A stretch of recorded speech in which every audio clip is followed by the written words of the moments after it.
Welcome to Politicos. ప్రస్తుతం మనం నారాయణపూర్. మేడ్చల్ మల్కాజిగిరి జిల్లా నారాయణపూర్ గ్రామానికి చెందినటువంటి జిలికరి వెంకటేష్ గారి వద్ద ఉన్నాము. తను కీర పంటను సాగు చేస్తున్నట్టు సమాచారం. ఆయన ఎంత విస్తీర్ణంలో సాగు చేస్తున్నాడు, ఆ మొక్కలను ఎక్కడి నుండి సేకరించినాడు, ఎంత పెట్టుబడి పెట్టినాడు, దాన్ని వ్యవసాయం ఏ విధంగా చేపట్టాలనే సమాచారాన్ని ఒకసారి అడిగి తెలుసుకునే ప్రయత్నం చేద్దాం. సార్ నమస్తే సార్. నమస్కారం సార్. సార్ మరి ఇక్కడ మీరు కీర పంటను సాగు చేస్తున్నారు కదా, అవును. ఎంతకాలం నుండి సాగు చేస్తున్నారు? ఈ వ్యవసాయ రంగంలో ఎంతకాలం నుంచి చేపడుతున్నారు సార్ మీరు? నేను గత 20 సంవత్సరాల నుంచి అగ్రికల్చర్‌లో ఉన్నా. 25 సంవత్సరాల నుంచి. Okay sir. ఇప్పుడు 25 సంవత్సరాల ఎక్స్‌పీరియన్స్‌లో మీరిప్పుడు ఈ కీర పంటను ఇప్పుడు ప్రెజెంట్‌గా ఎంత కాలం నుంచి సాగు చేస్తున్నారు ఈ ఈ పంటను? ఈ కీర పంటను నేను 5 సంవత్సరాల నుంచి సాగు చేస్తున్నాను. 5 సంవత్సరాలు 5 సాగు సంవత్సరాలు. చేస్తున్నారు. హ్మ్. Okay sir. ఇప్పుడు మేము దీని గురించి పూర్తి సమాచారం తెలుసుకోవాలనుకుంటున్నారు. ఈ వ్యవసాయాన్ని చేపట్టాలంటే ఎలా చేపడతారు సార్? దీని ప్రాసెస్ ఏంది అసలు? ఈ కీర దోసను పంట అనేది పాలీ హౌస్‌లో లేదా నెట్ హౌస్‌లో మట్టుకే వస్తుంది. ఓకే. ఓపెన్ ఫీల్డ్‌లో ఈ ఇంగ్లీష్ కుకుంబర్ అనేది రాదు. హుహు. ఓపెన్ ఫీల్డ్‌లో నార్మల్ కీర వస్తది. ఈ పాలీ హౌస్‌లో మట్టుకు ఈ ఇంగ్లీష్ కుకుంబర్ అనేది పాలీ హౌస్, నెట్ హౌస్‌లోనే వస్తుంది. హుహు. హ్మ్. ఇవి మరి ఎలా సార్? ఎక్కడి నుంచి విత్తనాలు పెట్టుకుంటారా? లేకపోతే మొక్కలు సేకరించినారా? ఎట్లా పెట్టుకోవడం ఎట్లా ఇది దీన్ని? కంపెనీ వాళ్ళు పూనా కంపెనీ వాళ్ళే ఇస్తారు. వాళ్ళ దగ్గర నుంచి మేము 1000 ప్యాకెట్ సీడ్ ఉంటది. హ్మ్. ఒక సీడ్ ప్యాకెట్ వచ్చి 8000 వరకు ఉంటది. 13,000 వరకు కూడా ఉంటది. హ్మ్. మేము తీసుకుంది 6000 చేంజ్ ఉంటది ఇది. విత్తనాలు తెచ్చుకొని విత్తనాలే విత్తుకున్నారా? విత్తనాలే విత్తుకున్నాము. హ్మ్. విత్తనాలు విత్తుకోవడం వల్ల కొంచెం ప్రాబ్లమ్ జరుగుతుంది. చీమలు తినేసి జర్మినేషన్ అనేది రానివ్వట్లేదు. హ్మ్. అందుకోసం కొన్ని నర్సరీ కూడా ఇచ్చుకుంటాం. నర్సరీ ఇక్కడ ఇక్కడ కనిపిస్తున్నాయి కదా! ఓకే. ఇవి ఈ నర్సరీకి చిన్న చిన్న ఇచ్చినవి. చిన్న మొక్కలన్నీ. చిన్న మొక్కలే. ఆ! సరే ఇప్పుడు ఈ పాలీ హౌస్‌లో ఎలాంటి జాతుల పంటలు పండించుకోవచ్చు దాదాపుగా? ఈ పాలియోలో వచ్చి కీరా దోస ఒకటి పండుతుంది. ఓకే. క్యాప్సికమ్ పండుతుంది. టమాటా కూడా వస్తుంది. హ్మ్. బడతా బైగాన్ వస్తుంది. భర్తబాయ్ అంటే? బడతా బైగాన్ అంటే వంకాయలు ఉంటాయి కదా! ఆహా! బైగాన్. దొడ్డు లావుగా సైజు, ఉంటాయి. లావు కిలో సైజు. సైజ్ లాగా హాఫ్ హ్మ్. కేజీలా ఉంటాయి హాఫ్ అవి. కేజీ, హాఫ్ కేజీ పైనే వస్తాయి అవి. ఓకే. ఈ 4 రకాల పంటలు దీంట్లో మేజర్‌గా వస్తాయి. హుహు. ఇప్పటి వరకు ఈ మొక్క ఇది సేద్యం స్టార్ట్ చేసినప్పటి నుంచి ఇప్పటి వరకు ఈ క్రాపింగ్ స్టేజ్‌కి వచ్చేసరికి ఎంత ఖర్చు వచ్చింది సార్? ఎంత పెట్టుబడి పెట్టినారు? ఒక 20 ట్రాక్టర్ల పెండేసినాం. హ్మ్. 33,000 ఒక ట్రాక్టర్ ఉంటుంది. ఓకే. అది కాకుండా అది పరవడానికి ఒక 700-800 తీసుకుంటారు. హ్మ్. ఒక ట్రిప్‌కొచ్చి. అంటే 20 ట్రాక్టర్లు ఇంటూ 30 3000 3000. 60,000 పెండ్ అవుతుంది. హ్మ్. 8 నుంచి 1000 వరకు తీసుకుంటారు. కూలీలు. చల్లుకోవడానికి. హ్మ్. అదొక 10,000 20,000 రూపాయలు. అవుతుంది. ఆ! దాని తర్వాత ఈ బెడ్ ప్రిపరేషన్ అదంతా కలిపి చెప్పిన కదా, ట్రాక్టర్ అవును. ఒక 10 గంటలు అవును. అవుతుంది. బెడ్లు చేసుకోవడానికి కూలీలకు ఒక 3,000-4,000 ఖర్చు అవుతుంది. స్ప్రేలు. స్ప్రేలు అనేది మనం సీడ్లింగ్ చేసిన తర్వాతనే కదా. ఓకే. అదే ఇప్పటి వరకు బెడ్లు ప్రిపేర్ చేసి సీడ్లింగ్ చేసే వరకు మోస్ట్లీగా ఒక 50,000 ఖర్చు అవుతుంది. 50-60,000 ఈ స్టేజ్‌కి ఈ మొక్క ఈ స్టేజ్‌కి వచ్చేసరికి ఒక 50,000 ఖర్చు. పెండ కాకుండానే. ఆ! పెండ కాకుండానే పెండ అవుతుంది. కాకుండా 50,000 రూపాయలు ఈ స్టేజ్‌కి విత్తనాలకు వచ్చేసరికి వచ్చే ఇప్పుడు 4 ప్యాకెట్లు పడతాయి. ఒక ప్యాకెట్లో 1000 సీడ్స్ ఉంటాయి. ఒక ప్యాకెట్ వచ్చి మేము తీసుకున్నది 6,500 ఉంటుంది. హ్మ్. ఇది కాకుండా కాస్ట్లీ అంటే 13,000 వరకు కూడా ఉన్నాయి. రిజ్వానా కంపెనీది హైయెస్ట్ ఉన్నది. హుహు. 8,800 నుంచి 13,000 వరకు ఉంది. దాదాపుగా ఈ పంట క్రాపింగ్ మొత్తం అయిపోయేసరికి దాదాపుగా ఎంత పెట్టుబడి అవుతుంది సార్ ఇందులో? మీకు ఇంతకుముందు అనుభవంగా చేసినారంటున్నారు కదా, దాని ప్రకారం 2-2.5 లక్షల రూపాయలు దీంట్లో ఇన్వెస్ట్మెంట్ అయితే అవుతుంది. ఖర్చు. లావాదేవీలు ఎట్లున్నాయి? 4 లక్షల పైన వస్తుంది. అంటే లాభసాటిగానే ఉంటుంది. నష్టాలు అయితే ఇప్పటి వరకు ఏం ఎక్కడన్నా ఎదుర్కోలేదు. ఏమన్నా మిస్టేక్ జరిగితే ఒకటి 2 స్ప్రేలు మిస్ అయినాం, లేట్ అయినాం అంటే ఈ ట్రిప్స్ మైట్స్ అనేటువంటివి వచ్చిందనుకో కంట్రోల్ కాదు. ఇక దాన్ని మార్కెట్లో పోయినా ఎవరు కొనరు. ఓకే. ఇది ఎంతకాలం పంట సార్? ఎన్ని క్రాప్లు వస్తుంది ఇది? ఇది 30 కటింగ్లు వస్తుంది. 30 కటింగ్లు వస్తుంది. 30 కటింగ్లు వస్తుంది. దీని డే బై డే కటింగ్. దీని జీవితకాలం ఎంత? మొక్క జీవితకాలం ఇది వచ్చి 100 రోజుల ఒక జీవితం. 3 నెలల పైన. 3 నెలల పైన. 3 నెలల పైన. ఇప్పుడు 2 నెలలు హార్వెస్టింగ్ అనుకోండి. 40 డేస్ చెప్పినాం కదా. హ్మ్. ఆ 40 డేస్ తర్వాత 60 డేస్ మనం కంపల్సరీ హార్వెస్టింగ్ చేసుకోవచ్చు మంచిగా మెయింటైన్ చేస్తే. హ్మ్. ఇంకా అంతకంటే కూడా చేసుకున్నామంటే మనం అదృష్టవంతులమే. ఎంతో కొంత ఇంకా లాభం ఎక్కువ వస్తుంది. కూలీలను తప్పించుకోవడానికి మీరేమైనా యంత్రాలు వాడుతున్నారా మామూలుగా? ఈ బెడ్ ప్రిపరేషన్ చేసేటప్పుడు అయితే ట్రాక్టర్ వాడుతున్నాము. హ్మ్. మధ్యలో గడ్డి తీసేయడానికి ఆ టిల్లర్ వాడుకొని కూలీల ఖర్చు కొంచెం తక్కువ చేసుకుంటున్నాం. మ్మ్. ఇక్కడ ఈ గడ్డి మొలవకుండా దాదాపు చాలా మంది ఆ కవర్లు అనేది వేసుకుంటారు కదా, మల్చింగ్ కవర్స్. మల్చింగ్ కవర్ నేను కూడా వేసేవాడిని. మల్చింగ్ కవర్ వేయడం వల్ల ఈ పాలీ హౌస్లో ఉంటుంది కదా, ఈ మైట్స్ ఎక్కువ వస్తుంది. హీట్ అవుతుంది. ఆ. పైనుంచి వచ్చిన దాన్ని తీసుకొని వదలాలి కదా, వదలట్లేదు, కవర్ మీద పడి మళ్ళా వదిలిపోవట్లేదు. అందుకోసం మల్చింగ్ కవర్, ప్రమాదం. అందుకోసం వేసిన కవర్ను కూడా తీసేసిన. ఓకే. సరే ఇప్పుడు మీరు వేసుకున్నటువంటి 1/2 ఎకరం పొలంలో అక్కడక్కడ చూస్తున్నట్టయితే ఈ ఎల్లో కలర్ కవర్లు కానీ అక్కడ బ్లూ కలర్ కవర్లు కానీ పెట్టినారు. దేని గురించి పెట్టినారు? అవి ఎక్కడి నుంచి సేకరించినారు? ఇది మందుల షాప్లోనే దొరుకుతాయి. ఇది మెయిన్ ఉద్దేశం ఏంటంటే ఈ రసాయన మందులు తక్కువ చేసుకోవడానికి. ట్రిప్స్, ఈ దోమ అనేది దానికి అట్రాక్ట్ అవుతాయి ఆ కలర్కి. ఆ. దానికి గమ్ రుద్దుతాం. ఆ కంపెనీ గమ్ వాళ్ళ ఉంటది. గమ్ ఉంటుంది. అట్రాక్ట్ అయ్యి దానికి అంటుకపోతాయి కాబట్టి మనం రసాయన మందులు తక్కువ వాడుకోవడానికి అవకాశం అంటే ఈ ఉంటుంది. పురుగుల బెడద నుంచి రసాయన మందులని తక్కువ కొట్టుకోవడానికి అవి అట్రాక్ట్ అయ్యి అంటుకొని పోతాయి గమ్ముకి అక్కడనే అదే కాకుండా మనం స్ప్రే చేసేటువంటి పీరియడ్లో ఎక్కడన్నా లేట్ అయిందనుకో దీనికి వైరస్ వచ్చే ఛాన్సెస్ ఉంటాయి. అవును. అందుకోసం అది 24 hours ఉంటుంది కదా. ఆల్టర్నేట్ గా ఇది కొంచెం ఉపయోగపడుతుంది అంటారు. మనకు చాలా ఉపయోగపడుతుంది. సరే ఇప్పుడు ఈ కీరా అనేది ఏ కాలానికి ఫస్ట్ అనుకూలంగా ఉంటుంది పంట? వర్షాకాలంలో ఈ పాలిహౌజ్లు వేసుకుంటే మనకు గిట్టుబాటు ధర అనేది వస్తుంది, ప్రొడక్షన్ కూడా ఎక్కువ వస్తుంది, రేటు కూడా ఎక్కువ ఉంటుంది. వర్షాకాలంలో ఇప్పుడు ఎలా ఉంటుంది? ఇప్పుడు తక్కువ ఉంటుంది, తక్కువగా ఉంటుంది. ఇప్పుడు 20-25 రూపాయలు నుంచి 30 రూపాయల వరకు ఉంటుంది. ఇప్పుడు వర్షాకాలంలో అయితే 40-50 రూపాయల వరకు కూడా వెళ్తుంది మార్కెట్. 40 రూపాయల వరకు కేజీ వస్తుంది. ఇది వర్షాకాలానికి అనుకూలమైన పంట. వర్షాకాలానికి పాలిహౌజ్లో అనుకూలం. అంటే ఈ కీరా అనేది ఖచ్చితంగా వర్షాకాలంలో వేసుకుంటే రైతు బెనిఫిట్లో ఉంటాడు. ఈ సమ్మర్ టైంలో ఈ వింటర్ టైంలో వేసుకుంటే రేట్ ఉండదు కాబట్టి మనకు కొంచెం ఇన్కమ్ సోర్స్ తక్కువ అవుతుంది. ఇప్పుడు ప్రభుత్వాలు కానీ వ్యవసాయ రంగానికి సంబంధించినటువంటి ఏదైనా మీకు డ్రిప్ ఇరిగేషన్ పరంగా కానీ లేకపోతే ఏమైనా ఇంకా సబ్సిడీస్ కానీ అందినాయా ఎప్పుడైనా? ఈ పాలిహౌజ్ చేసుకున్నప్పుడు 5 years బ్యాక్ వేసుకున్నాం.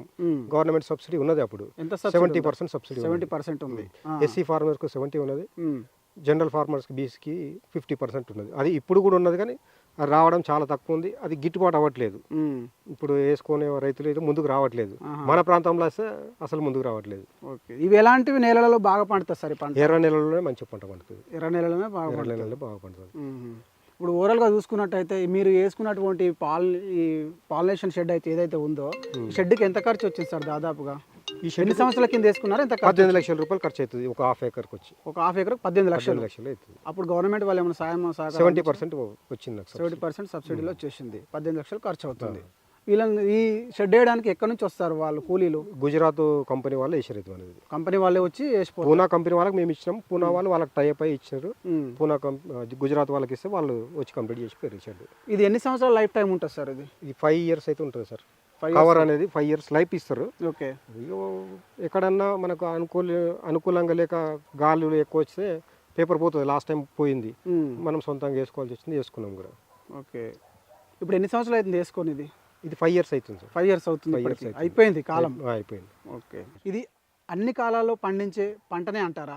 అన్ని కాలంలో పండించుకోవచ్చు, కానీ సమ్మర్ టైంలో పండించడం చాలా కష్టంతో కూడుకున్న పని. ఆ టైంలో ఎక్కడన్నా అంటే వేడి ఎక్కువ ఉంటుంది.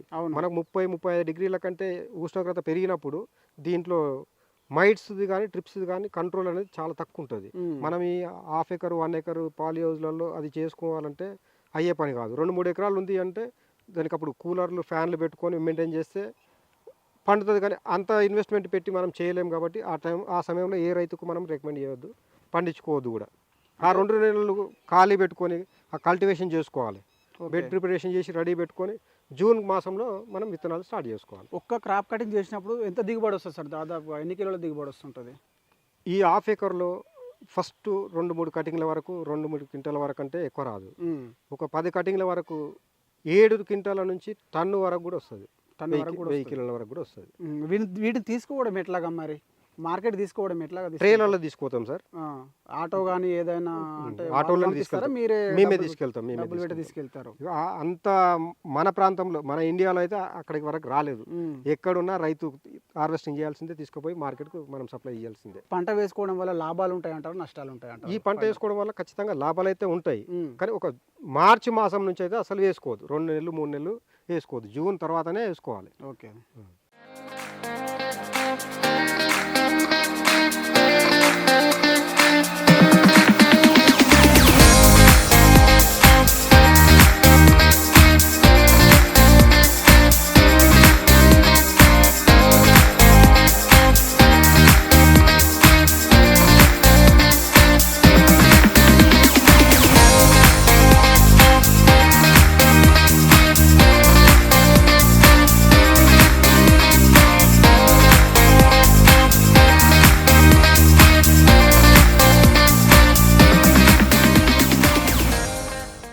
సార్, మొదటగా ఈ వ్యవసాయం చేసేటప్పుడు ఇది ఎలా సేద్యం చేసుకోవాలి? మీరు ఎలా సేద్యం చేసుకున్నారు ఈ భూమిని?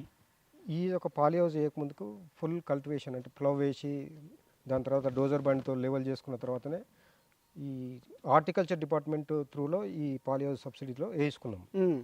దాని తర్వాత బెడ్ ప్రిపరేషన్ కోసం మళ్ళీ కల్టివేషన్ చేస్తాం. ఓ 2 గంటలు ఫ్లవ్ అవుతుంది, దాని తర్వాత 4-5 గంటలు కల్టివేషన్ అవుతుంది, దాని తర్వాత రొటావేటర్ కొడతాం, దాని తర్వాత బెడ్లు వేయించుకుంటాం. ఇంచుమించు ఒక 10 గంటల వర్క్ అవుతుంది. 10 గంటల వర్క్ అవుతుంది. ఈ భోజనాలు మీరే చేసుకున్నారా, ఏదైనా యంత్రం మిషన్ ట్రాక్టర్తో చేయించుకొని తర్వాత మనుషులతో మళ్ళీ లెవెల్ చేయించుకుంటాం. ట్రాక్టర్ ఖర్చులు ఎలా ఉన్నాయి సార్ ఇలా చేసుకోవడానికి? ఈ బయట అయినా సేమ్ ఖర్చే, ఇక్కడైనా సేమ్ ఖర్చే. 1200 రూపాయలు నుంచి 1500 వరకు తీసుకుంటారు. 1200 నుంచి 1500. మీరు ఈ విత్తనాలు సేకరించినప్పుడు విత్తన శుద్ధి అట్లాంటివి ఏమైనా చేసుకుంటారా, కంపెనీ వాళ్ళు చేసి ఇచ్చినారా? విత్తన శుద్ధి అనేది వాళ్ళు ప్యాకెట్ ఇచ్చినా కూడా మనం ట్రైకోడర్మా వాడి నర్సరీ మనం సీడ్లింగ్ చేసేటప్పుడు ట్రైకోడర్మాలో ముంచిన తర్వాత చేసి మీరు విత్తుకుంటారు. మళ్ళీ విత్తుకుంటాం. ఇది విత్తుకున్నాక ఎన్ని రోజులకు వస్తుంది సార్ ఈ మొక్క? 4 డేస్లో ఓపెన్ అవుతుంది. 4 డేస్లో ఓపెన్ అవుతుంది. మొత్తం 35 to 40 డేస్లో ఆ క్రాప్ స్టార్ట్ అవుతుంది. 35 నుంచి 40 డేస్లో క్రాప్ అనేది స్టార్ట్ అవుతుంది. సో ఓకే సార్, ఇప్పుడు ఈ మొక్కలు ఇప్పుడు వీటికి ఎలాంటి డిసీజ్ అంటే వ్యాధులు సోకుతాయి దాదాపుగా? దీనికి మేజర్గా వచ్చేది ట్రిప్స్ మైడ్స్ అనేదే ఇన్సెక్టిసైడ్స్ పరంగా ఉంటుంది. ఆ ట్రిప్స్ మైడ్స్ని కంట్రోల్ చేసినాం అనుకో, దీంట్లో వేరే పురుగులు బయట నుంచి వచ్చేవి అయితే ఉండవు. ఓకే, వాటిని కంట్రోల్ చేసుకోవాలి. ఓకే. పౌడరిడోనియా అనేది కామన్, ఓపెన్ ఫీల్డ్ అనేది వస్తుంది, దీంట్లో అయినా వస్తుంది. ఈ పాలిహౌస్లో కాబట్టి ట్రిప్స్ మైడ్స్ అనేది కొంచెం అతిగా వస్తుంటుంది. ఇప్పుడు ట్రిప్స్ ద్వారా కాకుండా పారుదల అంటే కాలువల ద్వారా కూడా వ్యవసాయం ఇది చేసుకోవచ్చా? దీని రాదు, కొంచెం వాటర్ ఎక్కువైనా కూడా ఇది ఖరాబ్ అయిపోతుంది, మొక్క అనేది కుళ్ళిపోతుంది అంట. కుళ్ళిపోతుంది. Okay sir. వైరస్ అనేది తొందరగా అటాక్ అవుతుంది, ఎందుకంటే డ్రై కాదు కదా, పైనుంచి ఎలాంటి గాలి ఎక్కువ రావు కాబట్టి ఖచ్చితంగా. సార్ చిన్న సందేహం నాకు, దాదాపుగా బయట పంటలు పండించినప్పటికీ రసం పీల్చే పురుగులు, దోమ, పచ్చదోమ, నల్లిదోమలు అట్లాంటివి సంభవిస్తుంటాయి కదా, మరి అట్లాంటివి ఇక్కడ ఏదైనా సంభవించే అవకాశం ఉంది? రసం పీల్చే పురుగులు అంటే దోమ అయితే వస్తుంది, కానీ ఈ రబ్బర్ పురుగులు అలాంటివి రావు. చుట్టూ నెట్ ఉంటుంది కాబట్టి సీతాకొక చిలుకలు లోపలికి వస్తేనే అలాంటివి బెడద ఎక్కువ ఉంటుంది. అవి కంట్రోల్లో ఉంటుంది కాబట్టి కొంచెం తక్కువ ఉంటుంది. ఈ దోమ నివారించుకోవడానికి ఎట్లాంటి స్ప్రేలు చేస్తుంటారు మీరు? దోమల కోసం బయట కంపెనీలు ఇప్పుడు సింజంటా వాళ్ళది కానీ, బేయర్ వాళ్ళది కానీ చాలా లోకల్ కంపెనీలు వచ్చినాయి, ఆర్గానిక్ కూడా వచ్చినాయి. వాటిని కంపల్సరీ వాడతాం, వీక్లీ వన్స్ అయితే వాడతాం. ఇప్పుడు మీకు ఇచ్చినటువంటి విత్తనాలు ఎక్కడి నుంచి ప్రొవైడ్ చేసినారో వాళ్ళ దగ్గర నుంచి ఈ స్ప్రేలు తెచ్చుకుంటారా, లోకల్లో తెచ్చుకుంటారా? లోకల్గా మన ఫర్టిలైజర్ షాప్లలో తెచ్చుకుంటాం. దొరుకుతాయి? దొరుకుతాయి. ఎన్ని రోజులకు వస్తుంది క్రాప్? 35 to 40 డేస్ లోపు ఫస్ట్ క్రాప్ హార్వెస్టింగ్ చేస్తాం. ఇప్పుడు ఈ పాలిథిన్ హౌస్లో ఈ పంట పండించుకోవడానికి కూలీల బెడద ఎట్లా ఉంటుంది? తగ్గించుకోవచ్చా, ఎక్కువగానే పడతారా? దీంట్లో ఎక్కువ అవసరం ఉంటుంది. ఎక్కువ అవసరం ఉంటుంది, ఎందుకంటే ఇప్పుడు ఇదంతా స్టేకింగ్ చేయాలి ఎప్పటికప్పుడు. ఈ దారాలు చుట్టడము అవన్నీ కూడా రెగ్యులర్గా ఉంటుంది. ఈ దారాలు చుట్టడానికి గల కారణాలు ఏంటి సార్? ఈ చెట్టు ఏదైతే ఉందో తీగ జాతిది కాబట్టి కింద పడిపోతుంది. అది పడిపోకుండా ఉండాలంటే మనకు స్టేకింగ్ బదులు దారాలు కట్టుకుంటున్నాం. స్టేకింగ్ అంటే కట్టెలు, దానికైనా కట్టె మళ్ళీ తీగలు చుట్టుకోవాల్సిందే. ఆల్రెడీ మనం ఫస్ట్ పాలిహౌస్ చేసుకున్నప్పుడు ఈ జాలి అల్లుకున్నాం కాబట్టి ఒకసారి సుత్తులు కట్టుకొని దీనికి ఎక్కించుకుంటే సరిపోతుంది. ఈ పాలిహౌస్లో ఇట్లాంటి తీగ జాతి మొక్కలు పెంచుకోవాలంటే ఖచ్చితంగా ఈ పందిరి ఉండాలి, కంపల్సరీ ఉండాలి, ఖచ్చితంగా ఉండాలి. ఈ తీగ పైనే పారుతుంది తీగ. ఇది ఏదైతే ఉందో అసలు పాలిహౌస్ గైడ్ లైన్స్ ప్రకారం 7 ఫీట్ల హైట్ వరకు ఉంటుంది. అంత హైట్ వరకు మనం మ్యాన్ పవర్ ఉండదు, కొంచెం ఇబ్బంది అవుతుంది కాబట్టి మేము దీన్ని 5.5 ఫీట్లకు తక్కువ చేసుకున్నాం. 5.5 నుంచి 6 ఫీట్ల హైట్. ఇప్పుడు ఇట్లా చేసుకోవడానికి ఎంత ఖర్చు వచ్చింది సార్ మీకు? ఇది చేసుకోవడానికి ఒక 20,000 రూపాయలు ఖర్చు అయింది. 20,000 రూపాయలు ఖర్చు? 20-25,000 వరకు ఖర్చు అయింది. ఇక్కడ కూలీలు ఎంతమంది పడుతున్నారు సార్ మీకు డైలీగా, అంటే దాదాపు మీకు అవసరం ఉన్నప్పుడు? ఇందులో అయితే డైలీ ఒక 3 నుంచి 4 మనుషులు అయితే కంపల్సరీ అవసరం. ఒక్కొక్క కూలీ ఖర్చు ఎంత అండి? ఇప్పుడు మేము బయట నుంచి జోడీలు ఉన్నారు కాబట్టి కొంచెం తక్కువ ఉంటుంది, లేదు అంటే 500 రూపాయలు అయితేనే డైలీ వైజ్ ఒక 500 ఇస్తేనే వస్తారు. Okay sir. ఇప్పుడు ఇంకో చిన్న సందేహం సార్, ఇప్పుడు సరే ఈ క్రాప్ వచ్చిన తర్వాత ఎన్ని రోజులకు కటింగ్ చేసుకోవాలి?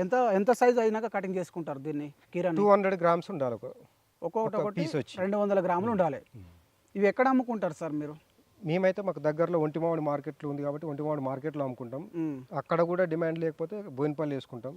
అది కాకుండా మాకు రీసెంట్గా ఏంటంటే ఇప్పుడు ఈ దగ్గరలో సీసీలు వచ్చినాయి, రత్నదీప్ కానీ బిగ్ బాస్కెట్ కానీ, ఆ కంపెనీ వాళ్ళు అడుగుతారు. ఇది మన ప్రాంతంలో తక్కువ ఉంది కాబట్టి బయట నుంచి తెచ్చుకుంటే వాళ్ళకి కొంచెం కాస్ట్ అవుతుంది అనే ఉద్దేశంతో ఇక్కడ సీసీలు ఉన్నాయి కాబట్టి వాళ్ళు అడుగుతారు, వాళ్ళకి ఇస్తాం. దాదాపు ఎన్ని మొక్కలు నాటుకున్నారు సార్ మీరు? దీంట్లో 4,000 మొక్కలు వస్తాయి సార్. 4,000 మొక్కల? మొక్కకి మధ్య ఎంత గ్యాప్లో నాటుకోవాలి సార్ ఇది? 2.5 ఫీట్లకు ఒక మొక్క ఉండాలి. ఒక బెడ్లో 2 లైన్లు పెడతాం, 2 లైన్లు అటు ఇటు. ఒక లైన్కి వచ్చేసరికి మొక్కకి మధ్యలో 2.5 ఫీట్లు. ఈ బోజకి మధ్యలో ఎంత? బోజకు మధ్య ఈ బెడ్ వచ్చి మీటర్ ఉంటుంది, మధ్యలో ఒక 40 సెంటీమీటర్ రోడ్ వదిలిపెడతాం. ఓకే, ఇలా మనం తిరగడానికి గడ్డి కలవాలన్నా, హార్వెస్టింగ్ చేయాలన్నా, ఇప్పుడు స్ప్రే చేయాలన్నా ప్రతి దానికి ఇబ్బంది అవుతుంది కాబట్టి కంపల్సరీ 40 సెంటీమీటర్ల రోడ్ వదిలిపెడతాం. సరే, ఇప్పుడు ఇంకో సందేహం, ఇప్పుడు స్ప్రే ద్వారా కాకుండా ఈ డ్రిప్ సిస్టంలో ఏమైనా రసాయన మందులు ఇచ్చే అవకాశాలు ఉన్నాయా? మీరు రసాయన మందులు ఇచ్చుకోవచ్చు, అవసరం ఉంటే ఇచ్చుకోవచ్చు, కానీ మనకు ఏం అవసరం రాదు. రాదు. ఇందులో ఈ సేద్యం చేసేటప్పుడు కానీ పశువుల పేడ కానీ ఇంకేమైనా రసాయనాలు కానీ చల్లుకుంటారా మీరు? ఖచ్చితంగా పశువుల పేడ లేకుండా అయితే పండియం. మేము మ్యాక్సిమంగా ఆర్గానిక్ పద్ధతిలో పోవాలనే కాన్సెప్ట్తో ఉంటాను నేనైతే. ఎక్కువ మందులు వాడి ఆరోగ్యాలు ఖరాబ్ చేసే ఉద్దేశం నాకు కూడా ఉంటుంది. ఖచ్చితంగా ఆర్గానిక్ పద్ధతిలోనే వెళ్తాను. సరే, ఇప్పుడు డ్రిప్ అనేది వేసుకున్నారు కదా, డ్రిప్ వేసుకున్నప్పుడు ఇందులో నీటి ప్రవాహం అనేది జరుగుతూ ఉన్నప్పటికీ అవి డ్యామేజ్ అయితే మీరు ఎలాగ ఇస్తారు వీటికి? రసాయనాలు కానీ ఫర్టిలైజర్స్ అవి ఎలా ఇస్తారు మీరు? ఈ డ్రిప్ అనేది జామ్ అయితే యాసిడ్ ట్రీట్మెంట్ చేసుకుంటాం, కానీ ఈ డ్రిప్పులు జామ్ అయినాయి కాబట్టి ఇప్పుడు ప్రస్తుతం అయితే మేము డైరెక్ట్ గ్లాసులతో మందులు పోస్తున్నాం. చెట్ల ఎర్ల దగ్గరనే డైరెక్ట్గా పోసేస్తారు. చెట్టు దగ్గరలో పోసి ఇప్పుడైతే గడుపుతున్నాం ఈ సంవత్సరం. కానీ ఈ యొక్క మొక్కలకు ప్రతి మొక్కకు పోషకాలు అందాలంటే డ్రిప్ వేసినా కూడా ఇట్లా జామ్ అయితే అందుతలేవు అని చెప్పి కంపల్సరీ నేను ప్రతిసారి కూడా మాన్యువల్గానే పోయిస్తాను. మాన్యువల్గానే ఆ మొక్కకు నేరుగా ఇచ్చేస్తాం. ఓకే, దీంట్లో చిన్నగా మనం మొక్కలు చిన్నగా ఉన్నప్పుడు హ్యూమిక్ యాసిడ్ ఇస్తాము. దాని తర్వాత రూట్ డెవలప్మెంట్ కోసం రూట్ చార్జర్ ఇస్తాము. తర్వాత 1261 అనేటువంటి ఫర్టిలైజర్ ఇస్తాము. దాని తర్వాత 9919 కూడా ఇస్తాము. 13045 5234 అనేటువంటి మందులు ఏవైతే ఉన్నాయో ఫస్ట్ ఫర్టిలైజర్, అవి క్రాప్ స్టార్ట్ అయ్యే స్టేజ్ నుంచి ఎండింగ్ వరకు కూడా అవే ఇస్తాం. కంటిన్యూ ఇస్తాం. కాకపోతే మార్చి ఇస్తాం.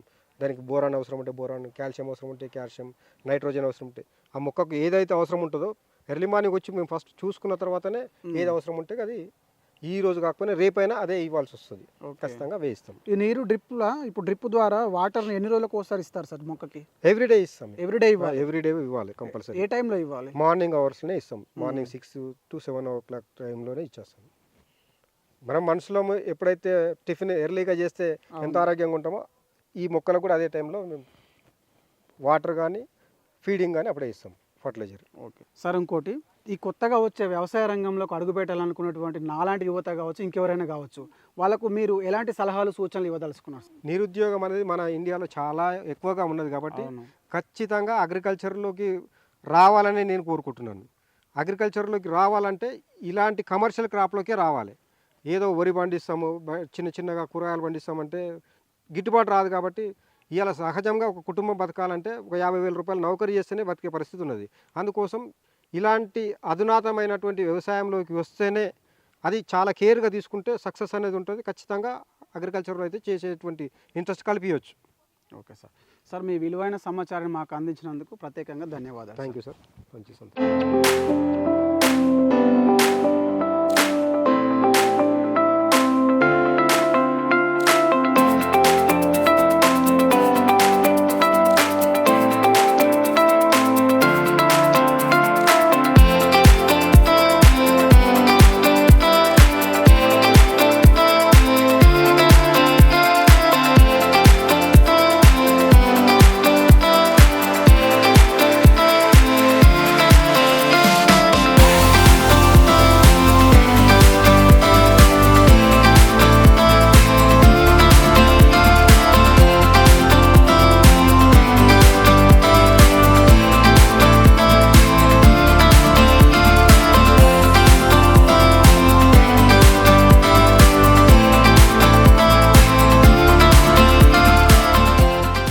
Please subscribe to the channel and download the Politicos app from the links in the description.